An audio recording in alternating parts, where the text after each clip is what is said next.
Actually मैं बताना चाहूँगी, जब हमने इस एनजीओ की शुरुआत करी थी, जब हम सिर्फ दो उस वक्त, और मेरे एनजीओ का नाम एकादशी फाउंडेशन है, जो कि जिसे हम 11 या फिर 11 अंक बोलते हैं। तो मेरे को एक ही चीज़ उस वक्त दिमाग में आई कि एक और एक जिस तरह से 11 बन के काम करते हैं, तो वही चीज़ मेरे दिमाग में आया। आज हम 2 लोग 11 के बराबर एनजीओ है जयपुर मालवीय नगर में कच्ची बस्तियों में, जहाँ पे हमारी टीम काम कर रही है, और हमारी 11-11 की टीम ही 11 बस्तियों में काम कर रही है जयपुर में। नमस्कार, मैं हूं अंसार मुस्तर और आप देख रहे हैं जनमानस शेखावाटी।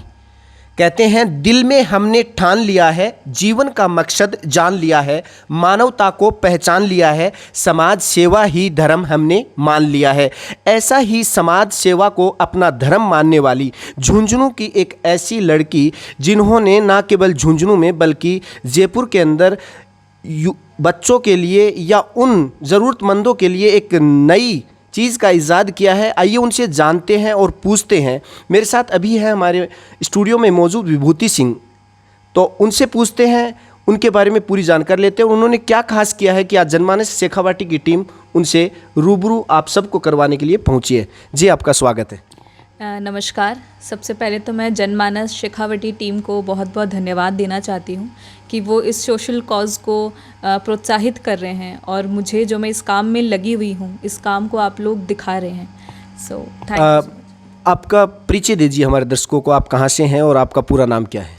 जी, मेरा नाम विभूति सिंह आहलूवालिया है। मैं झुंझुनू डिस्ट्रिक्ट चिड़ावा से हूँ, और मेरी रूट्स चिड़ावा में ही हैं। मैं पली बड़ी चिड़ावा में हूँ, और मेरी एजुकेशन सोफिया स्कूल से, सोफिया कॉलेज से, अजमेर से हुई है, और मैंने फर्दर स्टडीज़ राजस्थान यूनिवर्सिटी से की है, और अभी मैं LLB परस्यू कर रही हूँ।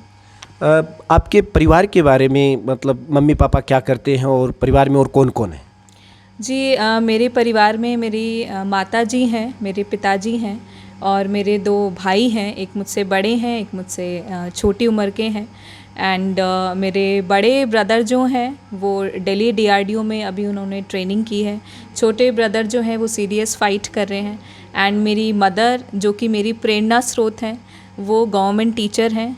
एंड मेरे फादर भी सोशल वर्कर हैं। जैसा कि आज हमें पता लगा कि आप एक बहुत अच्छा और शानदार सेटअप करके बच्चों के लिए, उन झुग्गी झोपड़ियों के बच्चों के लिए, उन परिवारों के लिए एक बहुत बड़ा NGO शुरू किया है। तो आपके NGO का क्या नाम है? मेरे NGO का नाम एकादशी फाउंडेशन है, जो कि वसुधैव कुटुंबकम की टीम पर काम करता है। आपने इसको कब से शुरू किया? इस NGO को रजिस्टर रूप से, या फिर अगर मैं कहूँ कानूनी तौर से, हमें इस NGO को शुरू करते हुए 3 साल हो गए हैं। एंड वैसे हमने जो फील्ड वर्क है, पिछले 5 सालों से इस NGO को लेकर हम काम कर रहे हैं, और इस थीम पर काम कर रहे हैं। आपको ज़रूरत क्यों पड़ी? क्योंकि आपका जो फैमिली बैकग्राउंड है बहुत शानदार है। आप खुद भी एजुकेशन की फील्ड में बहुत ऊंचे लेवल पे जा रही हैं, और आपने पीछे जो बताया कि कॉलेज से पास आउट होने के बाद आप LLB कर रही हैं, तो आपको इसकी ज़रूरत क्यों पड़ी?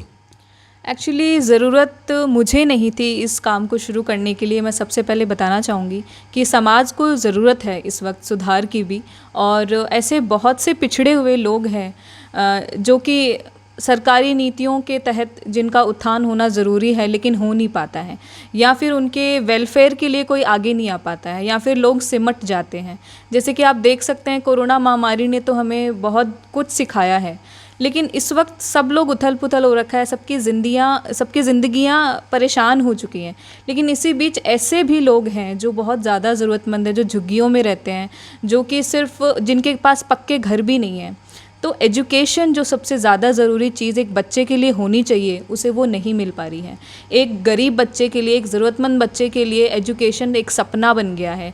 एक पेरेंट्स जिन्होंने कोरोना से पहले थोड़ा सोचना शुरू किया था कि चलो हम अपने बच्चों को पढ़ाएंगे या फिर खुद भी आगे बढ़ेंगे, वो लोग अब रोटी पानी की धुरी पर आ गए हैं कि अगर 2 वक्त का खाना भी मिल जाए तो भी बहुत बड़ी चीज़ है। तो मैं उन बच्चों के लिए काम कर रही हूँ जो ज़रूरतमंद हैं, उनको शिक्षित कर रही हूँ, क्योंकि एक बच्चे को शिक्षित करने से एक पूरा परिवार संभल जाता है। आपका जो खास मकसद है वो एजुकेशन का है, तो आपने जो आपका NGO है वो सबसे पहले कहाँ शुरू किया और किस तरह से आप इसको मैनेज कर रही हैं? सबसे पहले मैं बताना चाहूँगी, जब मैं अपने कॉलेज में थी तब मैं एक एनएसएस की वॉलंटियर रही हूँ, मैं एक एनसीसी लीडर रही हूँ। और इसके साथ साथ एनएसएस वॉलंटियर, स्काउट गाइड, ये सब चीज़ें करते हुए इन तरह के लोगों से मैं मिलती रही हूँ।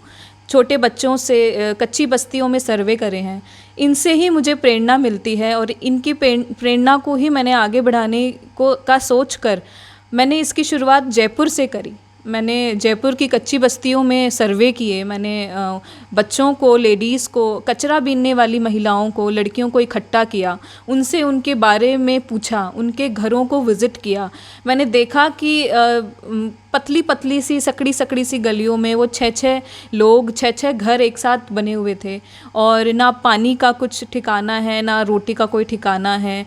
उनके लिए 10-10, 20-20 रुपए भी बहुत मायने रखते हैं। इन सारे हालातों को देखकर मेरे मन में मैंने अपनी फ्रेंड से बात करी, हमारे कॉलेज की जो गर्ल्स थी उनसे बात करी, इसके अलावा और भी वॉलंटियर्स इकट्ठे करे।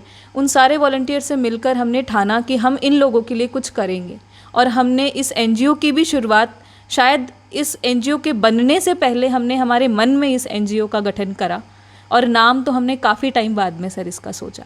ये नाम आपने इस तरह का रखा है जैसे कोई संख्या से रिलेटेड है, ये इसके पीछे क्या आपका मकसद है? एक्चुअली मैं बताना चाहूँगी, जब हमने इस एनजीओ की शुरुआत करी थी, जब हम सिर्फ 2 लोग थे, एक मैं थी और एक मेरे सहपाठी थे जिनका नाम अंकुर कुमावत है। हम 2 ही लोग थे एंड हम लोगों को बड़ी दिक्कत होती थी लोगों को समाज सुधार के बारे में बताने के लिए, उन्हें समझाने के लिए, लोगों तक ये मैसेज बताने के लिए कि भाई हम लोग कुछ अच्छा काम कर रहे हैं, आप उसमें जुड़िए, या हम शिक्षा पे काम कर रहे हैं, या फिर हम बेरोज़गारों के लिए काम कर रहे हैं, या फिर हम औरतों के लिए काम कर रहे हैं, या फिर हम बच्चों के लिए काम कर रहे हैं। हमारे लिए बहुत डिफ़िकल्ट हुआ करता था उनको समझाना, हर तरह से फाइनेंशियली इतनी ज़्यादा प्रॉब्लम्स थी। हम 2 जने थे उस वक्त और मेरे एनजीओ का नाम एकादशी फाउंडेशन है, जो कि जिसे हम 11 या फिर 11 अंक बोलते हैं। तो मेरे को एक ही चीज़ उस वक्त दिमाग में आई कि एक और एक जिस तरह से 11 बन के काम करते हैं, तो वही चीज़ मेरे दिमाग में आया। आज हम 2 लोग 11 के बराबर हैं और इस तरह से 2-2 लोग जुड़ते गए हमारी टीम में और आज हमारा एनजीओ को पूरे 3 साल कानूनी रूप से कंप्लीट हुए हैं। हमारे पास एनजीओ के सारे सर्टिफिकेशन हैं कानूनी रूप से और हमारा एक इस्टेब्लिश्ड एनजीओ है जयपुर मालवीय नगर में, कच्ची बस्तियों में, जहाँ पे हमारी टीम काम कर रही है और हमारी 11-11 की टीम ही 11 बस्तियों में काम कर रही है जयपुर में। कहते हैं मंजिल उनको मिलती है जिनके सपनों में जान होती है, पंखों से कुछ नहीं होता, हौसलों से उड़ान होती है।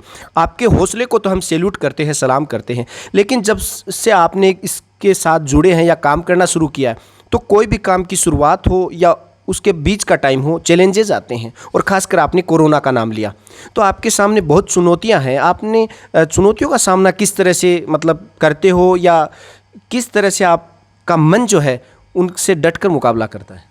जी, बहुत सारी चुनौतियाँ सामने आती हैं, बहुत सारे नेगेटिव इम्पैक्ट सामने होते हैं।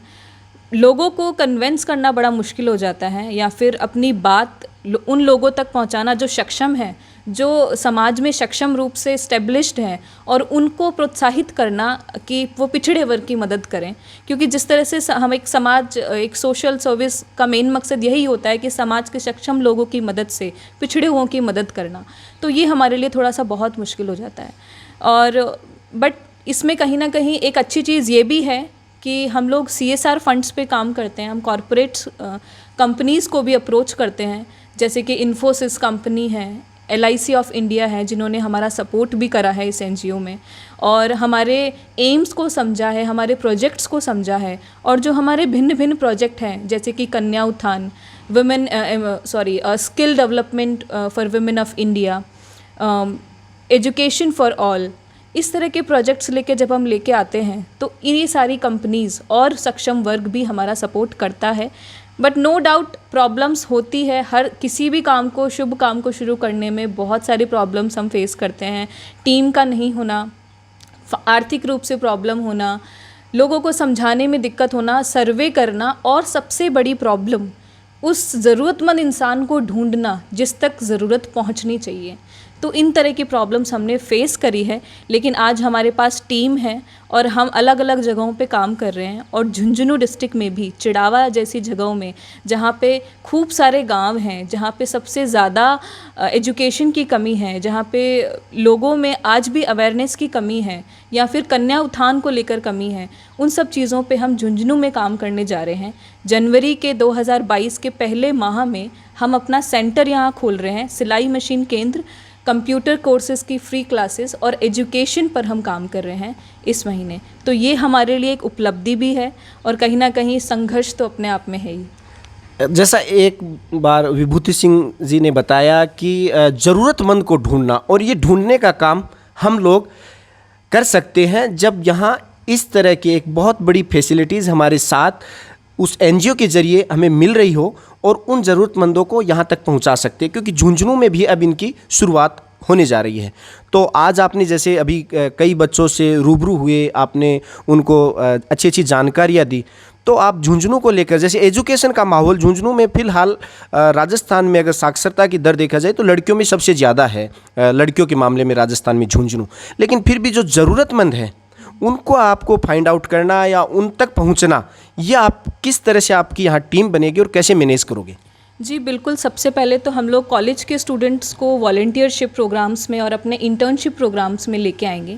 हम 3 मंथ्स के फ्री इंटर्नशिप प्रोग्राम्स रखेंगे, जिनमें सबसे पहले एक स्टूडेंट को सिखाया जाएगा कि एग्जैक्टली सोशल सर्विस क्या होती है, और उसे प्रॉपर हम लोग सर्टिफाइड करेंगे, और ताकि वो जब आगे किसी कंपनी में अप्रोच करना चाहे या फिर कोई जॉब पाना चाहे तो उसे आसानी से मिल सके। इंटर्नशिप प्रोग्राम्स के थ्रू हम वॉलंटियर्स इकट्ठे करेंगे और हम लोग अपनी टीम के थ्रू सर्वे करेंगे। प्रॉपर सर्वे होंगे जिसमें प्रॉपर एक बच्चे का फैमिली बैकग्राउंड, उसके माँ बाप क्या करते हैं, उसकी उम्र क्या है, उसे किन सब्जेक्ट्स में रुचि है या फिर वो जीवन में क्या करना चाहता है। जैसे कि अभी आपने मुझे बताया कि महिलाओं में यहाँ पे सबसे ज़्यादा साक्षरता है झुंझुनू में, तो मैं एक बात कहना चाहूँगी कि ये बेशक ये एक सच बात है कि यहाँ साक्षरता है, लेकिन साक्षर होने के बाद जो करियर के रूप में बढ़ावा हमारे झुंझुनू में या फिर राजस्थान में नहीं है। महिलाएं बिल्कुल, लड़कियां बिल्कुल पढ़ रही हैं, 12th करती हैं, ग्रेजुएशन करती हैं और मास्टर्स भी करती हैं, लेकिन उसके बाद में वो घर गृहस्थी शादी में इतना बन जाती हैं कि वो उन्हें ना तो अपनी पढ़ाई दिखती है, ना उन्हें अपना फ्यूचर और करियर दिखता है। तो हम ऐसी लेडीज़ और ऐसी लड़कियों को भी अप्रोच करना चाहते हैं, छोटे छोटे कॉलेजेस, छोटी छोटी स्कूल्स में जाकर उन्हें अवेयरनेस क्लासेस देना चाहते हैं। हमारे प्रोग्राम्स के थ्रू हमारी जो टीम है उसमें और भी क्लब्स का सपोर्ट लेके, अलग अलग संस्थाओं का साथ लेकर उन सब बच्चियों तक, महिलाओं तक, लड़कियों तक पहुंचना चाहते हैं, इवन उनके घरों तक पहुंचना चाहते हैं। क्योंकि एक औरत कहते हैं कि 2 घरों को संभालती है, कहीं ना कहीं वो अपने पीहर वाले घर को संभालती है, अपने ससुराल को भी संभालती है। हम एक लड़की को अगर एजुकेट करते हैं या फिर उसे अवेयरनेस देते हैं तो वो दोनों घरों को संभाल सकती है, और यही हमारा मकसद है। जो हमारा कन्या उत्थान का मकसद है वो यही है, एक लड़की को पढ़ाया जाए, समझाया जाए और सिखाया जाए कि करियर भी उतना ही ज़रूरी है जितना कि घर है।